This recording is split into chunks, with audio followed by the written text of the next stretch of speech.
Welcome to the DartBrain podcast with Jim Long.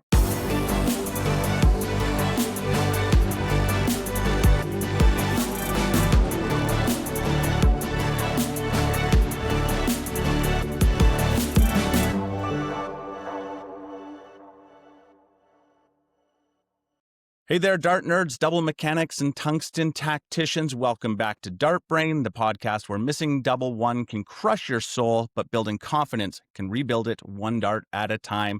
I'm your host, Clint Clarkson, part-time darts philosopher, full-time overthinker, and today we're talking about confidence, the most powerful tool in your sports psychology toolkit. Imagine stepping up to the Oche with a heartbeat so steady you could set a metronome to it. No second guessing, no chimp chatter, just calm certainty that the dart will fly true. That's confidence.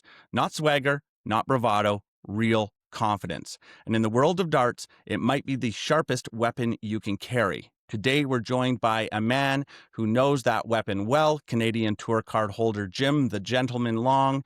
If you've ever wondered how to build belief in your throw and hold on to it when the pressure's crushing, this is the episode you don't want to miss. Welcome to the show, Jim.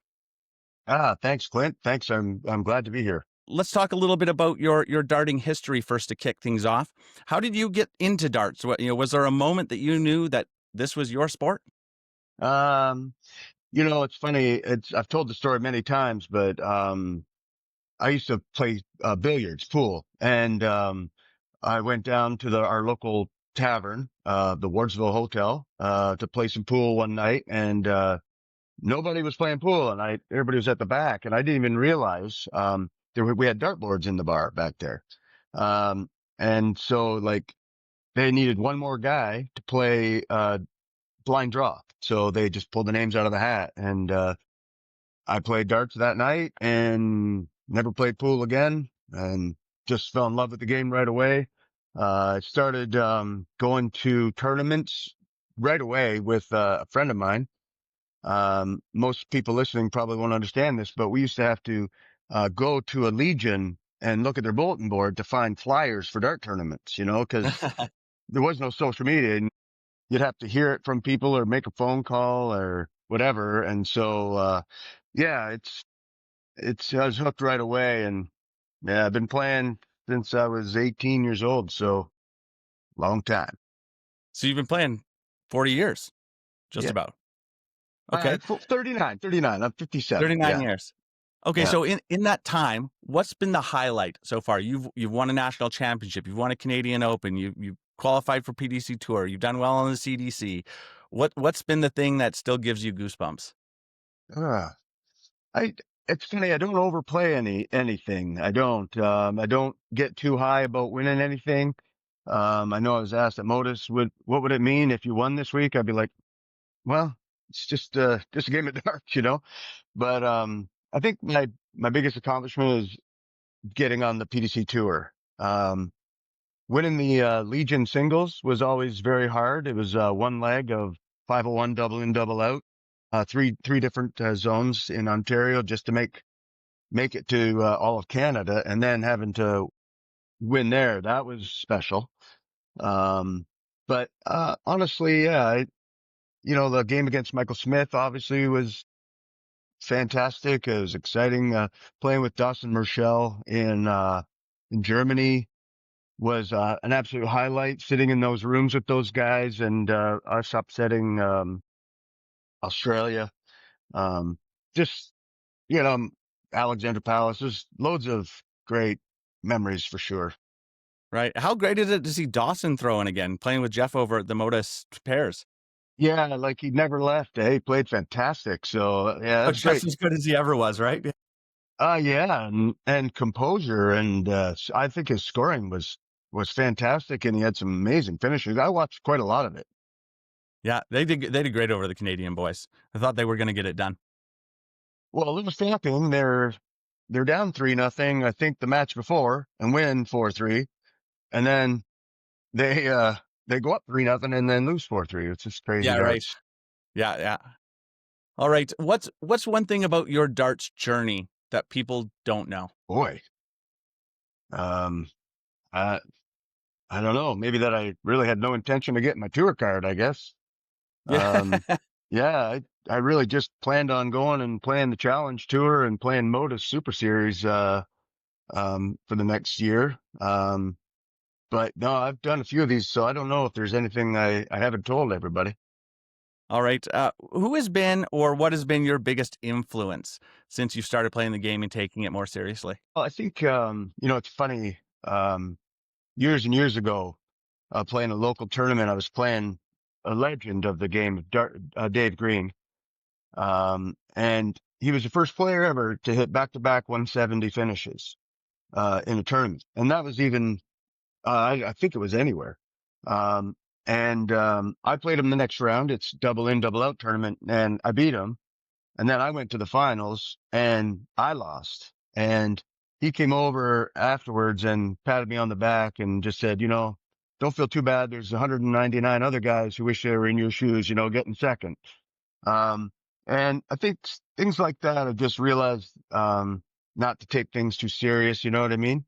Dave had, just done something incredible and, and he was, pretty casual about it, so, learning to, just play the game because you want to play and compete because you want to compete. And, um, yeah, now it's just another level. Okay, that's actually a really nice segue into this next question because you're talking about playing because you want to play and finding the enjoyment in the game. So, how do you personally define success in darts? Like, what is success for you at the end of the day? Something, I'm a little bit twisted on this because I've always felt like as long as I played well, um, and I was happy with how I played, you're going to lose games. You know what I mean? You're going to lose. The other guys are just going to play better. The timing's going to be off. That happens all the time. Um, but I don't ever think it's okay to be satisfied losing either. And I think that's kind of been a little bit of my history. I've been okay with it just because, it's never been life changing. And I just always felt like it was no big deal. But I think, um, having, if you win a match, you did enough things right. And usually those games where you didn't play well, those are the hardest ones to win. So if you can get over the line in those games and hit those important doubles when you're really struggling, that's success also. Right on. Yeah, good definition. A couple of questions from our audience. Yeah, Robbie Mills' son RJ wanted to ask you about handling pressure when you're in the big situations, when you're playing in finals, when you're playing on stage in the PDC. How do you handle pressure? How do you look at pressure? I'm still working on it with the PDC stuff, obviously. But I played lots of PDC events, in Madison Square Gardens and stuff. Um, I think I was always one of those players who was happy to get to the final. I didn't always play my best there, but one of the things it's in, I think it was 2013, I won a tournament here in London. It was a PDC, Canadian Masters tournament. Um, and really all I did was just talk to myself about, didn't really matter, like while the other guy was shooting, if I had a double left, I'd be just, doesn't really matter if I hit this, just don't put any pressure on yourself. Most guys, that have a hard time bringing their basement game, out to the, Yeah, to the stage. absolutely. And I just try to, just say it's just like in my basement, just somewhere else. No big deal. Perfect. And we did have one other question, and I want to actually build on something that you had let me know. Somebody asked, "Why are you such a gentleman, Jim?" But then you said to me in your little thing that you don't really love that nickname. How come you don't love Nah, that nickname? I don't know. I don't love it, but it is what it is. I think, I've always believed that, in a tournament, you go to a tournament, this, Clint, and you can walk in the room, and if there's 50 guys there, um, can usually say, I think one of these 10 guys will probably win today. You know what I mean? You can usually tell, right? There's 10 guys. Those are the top 10 guys. Those guys, one of those 10 will probably win today. Um, But if you don't have the other 40 guys come out because they love to play darts or because they're learning or they want to get better and they're trying, you don't even have a tournament, Yeah, right? absolutely. You don't have a tournament with 10 guys. So I always felt like, the guys who are just learning or wanting to play darts and they're coming out and they're just love darts. That's what darts is all about. Yeah, there's no payout for the top players if the grassroots players aren't there learning and trying to get better. No, exactly. And I would just try to treat them guys the same as I treat everyone the same, whether they're the top guy in the room or guy who doesn't win any games. All right. Well, I'm Jim. You didn't ask for this, but I'm going to put it out there anyways to the audience of the DartBrain community. Jim Long needs a new nickname, so send in your suggestions. We'll run a poll, and we'll find Jim a new nickname. Okay, so today our plan is to talk about confidence, which is the topic that we had in episode 10, the last episode. So the goal of this episode is to build on that with some real insight from one of North America's top players. Let's kick this off with a confidence-specific question. Confidence in darts goes hand in hand, Jim. When in your career did you first realize how much confidence mattered? Uh, to be honest, I think it's just recently, probably last year. Yeah, playing the Moda Super Series and the CDC. Um, I've always, I've always just played because I like it, because I enjoy it. And, um, I enjoy trying to win, I always remember losing more than I remember any of my wins. But, it was last year that's when I went to see a sports psychologist about confidence. I'm not a confident player. Um, I remember the bad stuff way more than I remember the good stuff. And, I think a lot of dart players are like that. And I'm also realistic. Uh, so yeah, so I've had a bit of a learning curve on that, trying to boost my confidence. The sports psychologist stuff helped, the mantras and self talk. And like I said, talking to yourself, um, the way you talk to your doubles partner, not how you talk to yourself. So yeah, it's really just a new thing for me, really last year. And it really seemed to help, build my confidence. And like I won a few, CDC events. I won a Modus 2 week sessions there.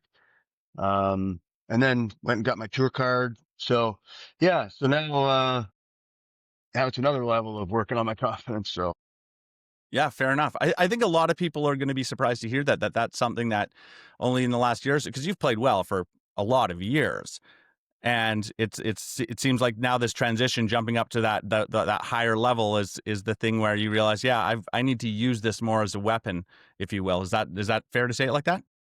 absolutely. I didn't do any mental preparation or any mental, thoughts on the game at all. I just knew I liked to play. Um, I like to play good players.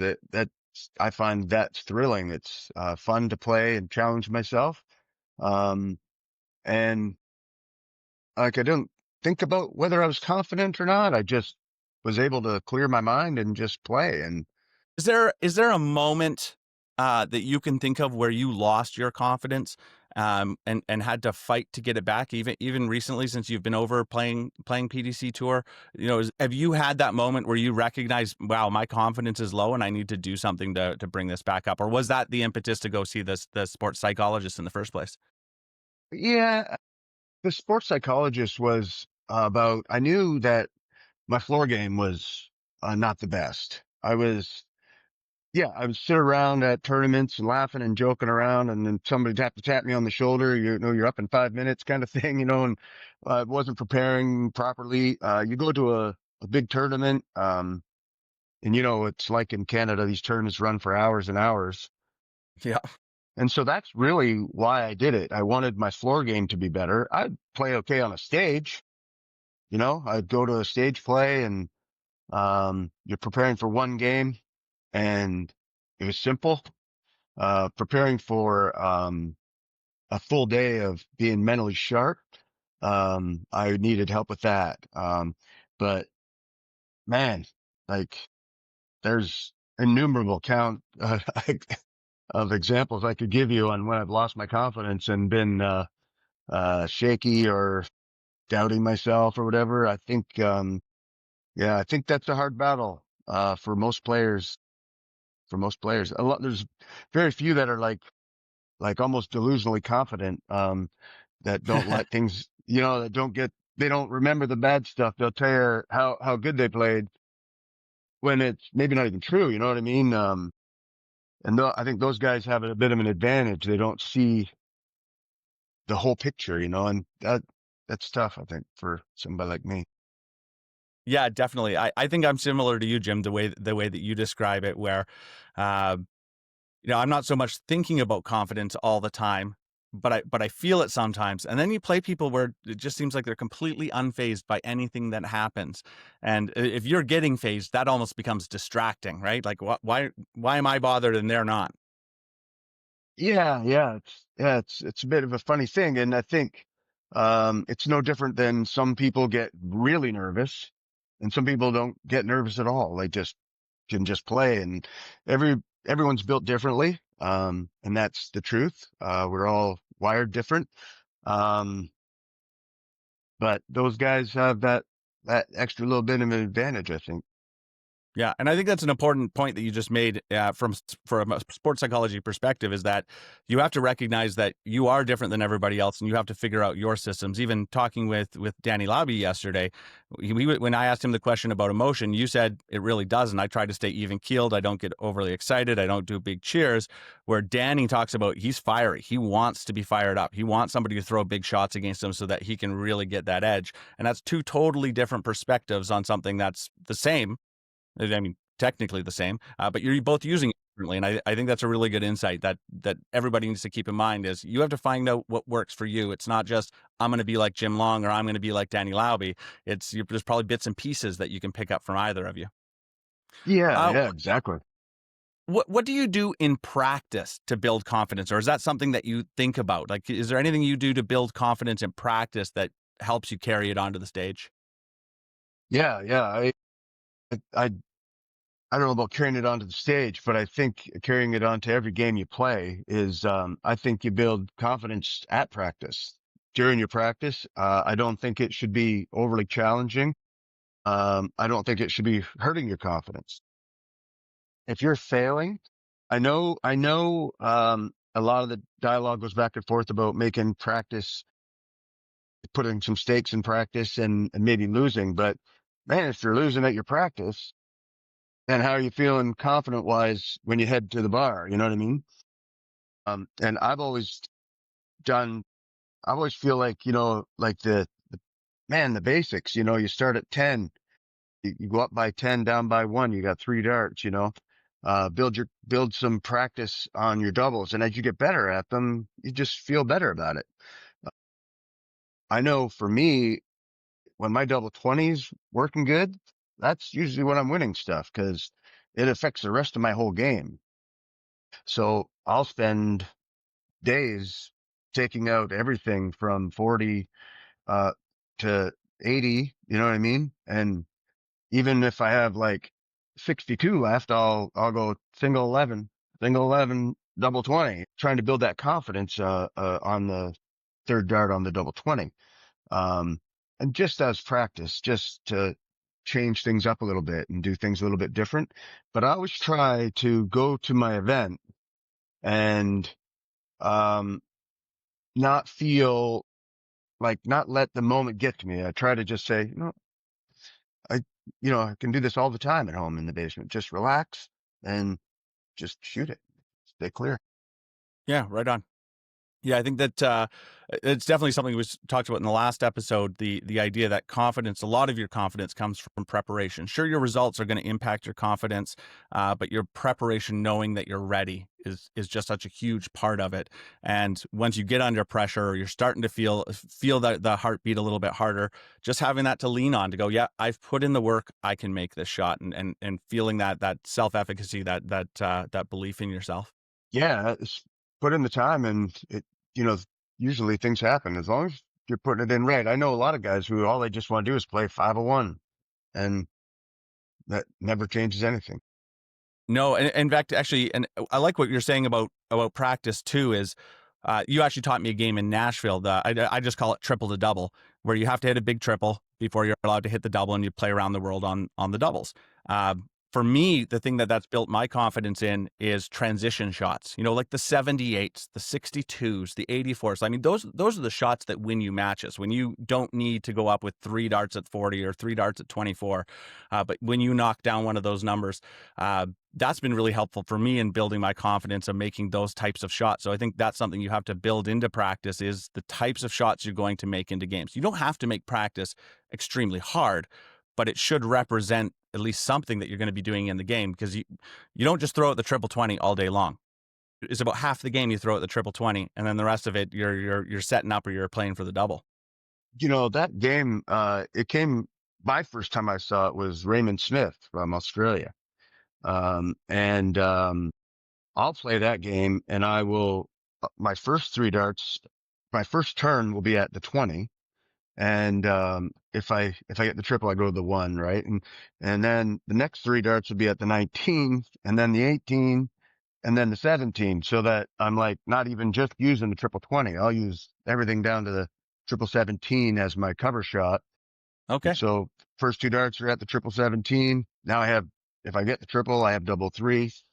And the great little addition to that game is if you don't hit a triple with your first 2 darts, is you throw a bullseye with the third dart.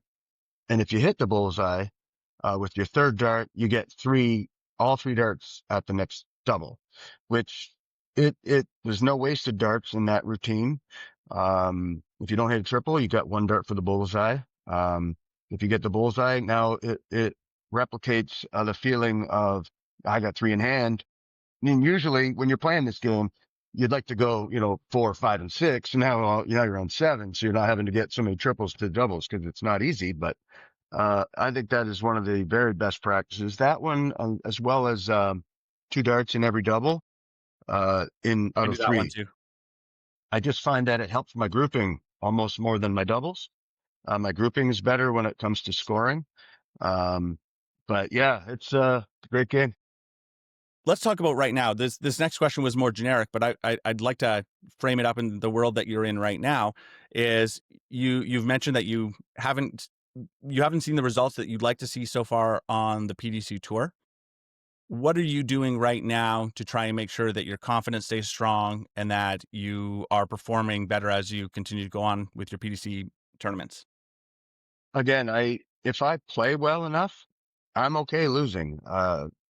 And obviously if you win a game, it's nice. You know what I mean? Cause it's so much money on the line there to help pay for your trips and stuff. But, um, I'm trying to get back and honestly, I listen to all the podcasts you put out and, uh, trying to build things from them myself, like getting some fun back in, making sure I'm having a good time while I'm playing and what a privilege it is to be there, even though, um, I'm putting too much pressure on myself to win games. I think the hardest part is, it's like you go to a tournament, you got a first round game, you're hoping not to draw the best guy in the room on your first game, right? Cause that first game's hard to get through quite often. Well, that's my every first round now is hard. Doesn't matter who you're playing. Yeah, And, and the crazy thing about it is there's more money to be won than I can win in any final in Canada, pretty much, for that in one a match. for a first round match in England is it's about 1,800 Canadian dollars. Um, and people complain about going 4 hours away to a tournament or man, I got to fly to Alberta to play. I'm flying a 12-hour travel day plus losing 5 hours and the time change or 6 depending where I'm going. So I'm investing a lot into going. So the pressure is building. It's hard. It's, yeah, it's tough because I'm paying my own way, right? So, um, and I wouldn't have it any other way. I wouldn't want a management company personally, but, I'm having a go at that right now, trying to get my fun back, not worrying about how much money's on the line, how much money I'm putting out, how far I've traveled. Um, Try not to worry about the ranking system. You know what I mean? Cause that's not important at all. So yeah, there's a lot. And, so again, like I said, I've started back up with my sports psychologist and trying to find a way to keep it fun and keep it interesting. Yeah, stop or try not to worry so much about the extrinsic components of it, the points, the money, the prestige, all of that stuff can really play with your head, right? Yeah, it's incredible. It's incredible. Yeah. And honestly, I felt like I would be fine because it's not, I've retired. I don't have a mortgage. So it's not like I have to do this for a living. Um, but it is expensive. You know what I mean? So all I would like to do is just cover most of my costs if I can. Um, and that's been a little bit stressful too because the tournaments, they don't seem to put them together. I have 1 week in England and then a week off and then a week in Germany. And so what, I got to stay in hotels for a week somewhere or do I come home because, it's the same cost, you know what I mean? Or do I just sit around in a hotel? It costs me the same amount of money just to come home. So my wife hasn't been coming as much. So it's been tough. It's been tough. It's a hard lifestyle for sure. It's a physical and mental toll that it takes on you. And you can only do that for so long. Like I think it's got to be real difficult if a Canadian or an American really wanted to go up to that next level and be, top 16 on the PDC tour. I don't know if you can do that from North America. I don't think so. I think I mean, you're not even talking about jet lag. You're not even talking about, No. uh, you know, I think it's oddly enough, the best week I had at the pro tour level, I slept 3 hours a night. I watched the sun coming up every morning at 5 o'clock, 5:30 in the morning in Germany around the curtains. And I'm up at 8:30, to be picked up by 9:15 to be at the venue. And so, yeah, it's tough. I looked at the possibility of staying there, even just renting a place. It's like England, and then it's North England, and then it's middle of England, then it's Germany, then it's another one. It's not like, yeah, it's not like they're all in one place kind of thing. It's a lot of travel. Yeah, you can't just park somewhere and go to everything. You're No. still traveling even once you get there. Yeah. Yeah, yeah. On stage, confidence can swing fast, or in matches in general, confidence can swing fast. What do you do mid-match to keep yours? Like if you start feeling your confidence slip a little bit, maybe you're playing great, maybe you've missed a few doubles now, or maybe somebody's making a comeback on you. What do you try to do to maintain your confidence in those situations? I'm learning that part of the game myself because, and that's where I talk about I try not to let my emotions get to me because when the lead slips or you've made some bad shots or you broke his throw and then you play a real dud with your throw and then give it right back. It's hard to, stay on an even keel there. So that's why I try not to get too emotional about anything, good or bad.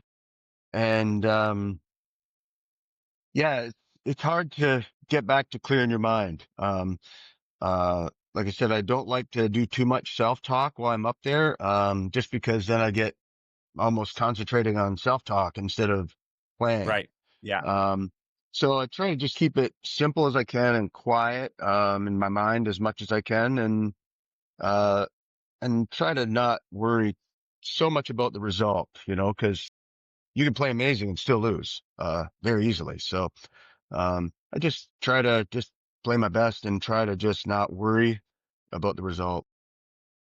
Do you have any mechanics cues that you use if you feel like your throw is off a little bit and your confidence is slipping? Like I'll give you an example from myself is especially if I'm on a against the throw leg and I'm getting behind in the leg, I'm not throwing well. I will stop trying to win that leg. Not that I don't want to win that leg, but I'll switch to the point and I'll just focus on my follow through. I know if I focus on my follow through, the rest of my mechanics are going to come together. Do you have anything like that you use?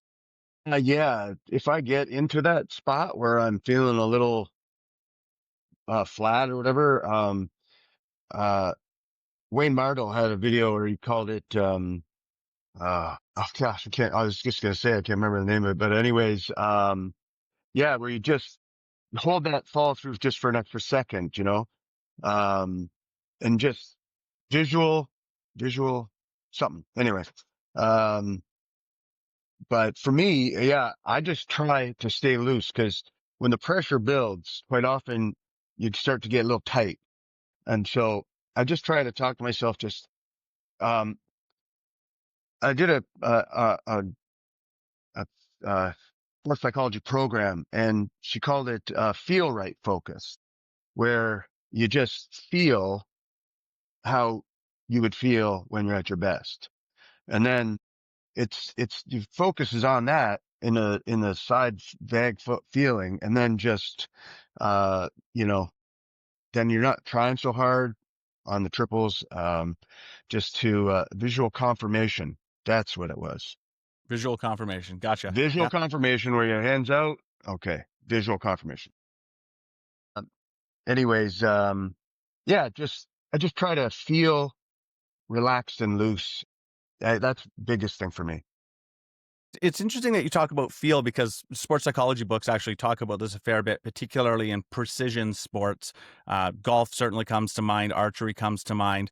Is the the movements that you have to make and the timing that you have to make those movements with, you can't control them consciously. It's like the timing of your release, you can't control that consciously. If you're releasing too early or too late, you have to find the right feel. You can't just say, oh, now I want to release it at this point in time because it's milliseconds. You don't have that opportunity. So yeah, the feel piece of it becomes really important. And I think there's a big part of that in practice where you have to practice knowing what that feels like. When you start getting on a roll in practice, for myself at least, okay, what does this feel like right now? What am I doing? I want to keep riding this. I want to understand this feeling so that I can try and conjure it up once I'm back into a match or when I start having those lows.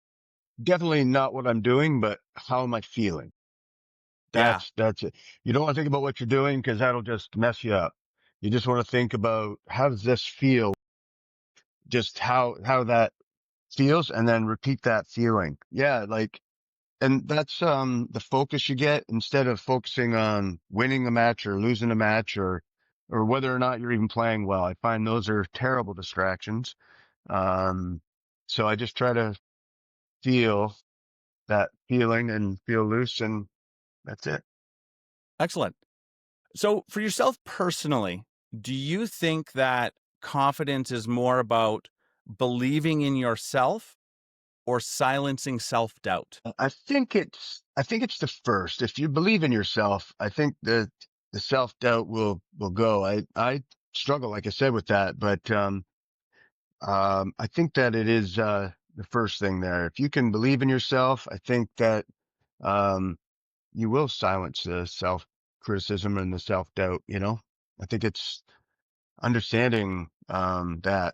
that Okay. feeling. Yeah. Yeah, absolutely. It's an interesting one. I like that question because there are people that really struggle with self doubt. And that's the self talk that they're having with themselves is they're doubting themselves, and there is a big difference when you can make that shift from focusing on trying to quell the self doubt to just trying to really bolster the self belief in your ability to get something done. So it's an interesting thing hearing from a top player that yeah, I'm more focused on believing in myself. I'm not really worried about the self doubt because I've built up this skill. I've done this work. I can leave that to the side. Yeah, I think so. And I think if you can strengthen that belief that, you're a good player, the self doubt should diminish on its own there. Yeah, sure. How do you approach matches against bigger name players? And obviously, you're doing this a lot more now. Does your confidence shift at all in those situations, or do you treat it the same as if you were in a floor match in Canada? Well, I'll tell you honestly, no, I think, the big name thing is almost just taking a back seat to all the other pressures, that have come along with this. I've always enjoyed playing guys like that. I think that, you got nothing to lose. Um, if you lose to this guy, top five guy in the world, they're like, well, you're kind of expected to lose to that guy. You know what I mean? So the pressure's off. Even when I used to play in our local league here, The best guys, everybody was talking about the best guys, and I enjoyed playing those guys because nobody cared if you lost to those guys. And if you're playing somebody at your own level, those are games you don't want to lose because you're trying to keep going forward. And there was much more pressure playing someone, at my same level than it was playing someone on the up because that guy, he's supposed to win. Do you find that there's a freeing aspect to that as well? Like, do you? So I've already talked about follow through. When I'm playing, let's say Robbie Mills. Robbie's the best player in Alberta right now. I end up playing him a lot. I find that when I play him, I just release and I just go because I know that anything short of that, trying to be better, trying too hard when I'm on a double, trying to lob darts into places they shouldn't go. If I do any of that, I know I'm screwed. So when I'm playing a guy like Robbie, it sort of frees me up just to play my best and let my darts fly. Like, do you have some of that experience as well? Yeah, absolutely. It does. Yeah. That's the way it should be, I think. The hard part is getting that same feeling against someone who you feel like you should beat, right? Um, or that is, like I said, right at your level, like right in the same area as you, skill level or, success wise. So, getting that transition from that relaxed against the top guy feeling, um, that's, that's important. Yeah. Yeah, awesome. What advice would you give a player who feels that their confidence disappears as soon as they make a mistake? Oh, well, I think everybody makes mistakes. I think it's just a simple thing of darts. Like the percentages of hitting the very best guys are what, 40, 50% on their doubles. And that's like, that's missing more than you hit. And a standard for a year is a 40% or whatever for the best guy. You go down the list, everybody else it's kind of like in baseball, right? A 300 average he's out 7 times out of 10, right? But that's considered a good hitter. So mistakes are happening. And I mean, even the simple big number, those happen all the time. So I think if you take it to heart, like you made a mistake and that's wrecking your confidence, then I think you just have to realize that, man, we all make mistakes. It's a game of millimeters up there. Yeah. Yeah. I mean, how many times have you missed 3 or 5 doubles and end up losing a match because of it? Can you, like it's innumerable. Couldn't count them. Yeah, if you Can play enough, you're gonna have lots of them. could not even count them. I know. And like I said, I've done that this year where, Um, I played Martin Schindler. I'd break his throw in 12 darts and then I couldn't hold in 18, Yeah, right. miss 6 or 7 darts at a double and then break him in 12 and then can't hold in 18. So yeah, that's, pretty common. It's a pretty common, thing. So, that's why you practice and build your confidence on your doubles. All right. So last question here. Confidence is contagious. What's one thing you'd like listeners to take from your journey to build on their own belief at the Oche? You've got all the time in the world. I mean, I didn't start playing competitive darts until I was 50, really. Um, yeah, you got all the time in the world. Keep working, keep practicing, do things right, work on the mental game. Once you can throw them straight, the rest of the game is in your head. It's 90% mental. And if you're losing your focus, figure out why you're losing your focus. Confidence will come. Put in the good practice. Excellent. Well, thanks so much for doing this, Jim. I think a lot of people are going to be surprised by some of the things that you've said because they're the same things that they're going through, even as grassroots players. And that's one of the things I really love about this game is how equalizing it is your skill level may be at a different place, but hitting a triple still feels great. Nailing a double still feels amazing. Missing a double on the wire still feels terrible. You still have those confidence swings, those motivation swings. We're all going through it. It doesn't really matter what level you're at. You're still going through it. And I think that sometimes people need to hear that there are top players that are going through these same things. Like it's not that you're just magically one day going to be so confident that you never worry about a shot, you never get stressed. You like that's not a real thing. You're always going to be going through this. You're always going to be fighting for it, and that's part of what makes this game so exciting. Oh, it is. And win or lose, you're still competing and you're still, getting an opportunity. And if you lose, go back to the next tournament and do your best at that one and see how it goes. Fantastic. All right, Dart Nerds, that is a wrap on episode 11 with Jim the Gentleman Long. Soon to be something else, because you guys are going to come up with a new nickname for Jim. Confidence isn't something you buy at the pro shop. It's something you build, protect, and carry with you every time you step to the Oche. And we're not slowing down. Next up, in episode 12, we're diving into the world of coaching, what makes a great darts coach, how to actually get better when someone's watching over your shoulder, and why coaching isn't just for kids grinding it out in pub leagues. Then in episode 13, we're going to take that coaching train and roll it a little further on with an interview you won't want to miss. One of the top U.S. players, Alex Spellman, joins me to share his experience both as a competitor and a coach.